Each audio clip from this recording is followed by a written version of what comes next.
Elem-MİQ test toplusundan bağlayıcı bölməsinin 40-cı sualın izahı. Hansı cümlələrdən bağlayıcını çıxarsaq məzmuna təsir etməz? Qəribədir ki, doğulduğum kənddə nə şeir yazan olub, nə də hekayə yazan olub.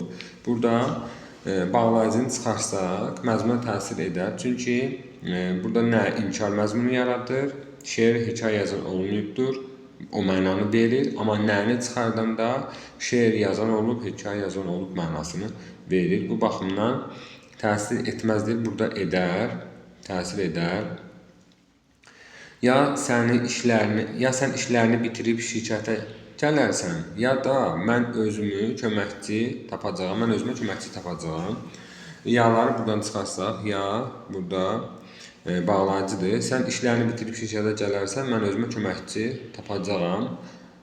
Burada artıq məzmunda bir xeyli dəyişiklik oldu. Burada bölüşdürmə məzmunu verir. Ya sən onu etməlisən, ya da mən bunu edəcəm mənasını verir. Yəni bunu çıxardanda amma o məzmun itir.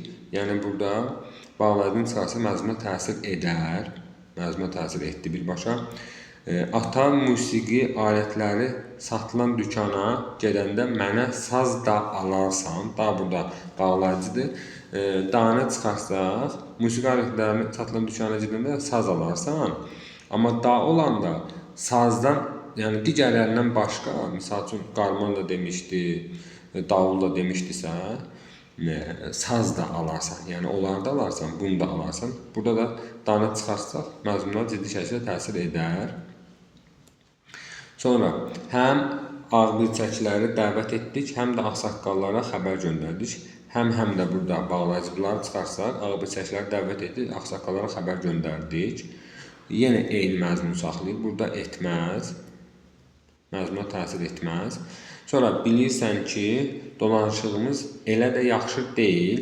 Burada bağlayıcımız bilirsən ki, kini çıxarsaq bilirsən, dolanışığımız elə də yaxşı deyil. Burada da məzmuna heç bir təsir etməz. İndi bizdən nə istəyirdi? Məzmuna təsir etməyənləri istəyirdi. Edənləri çıxıb 1, 2, 3 çıxdı.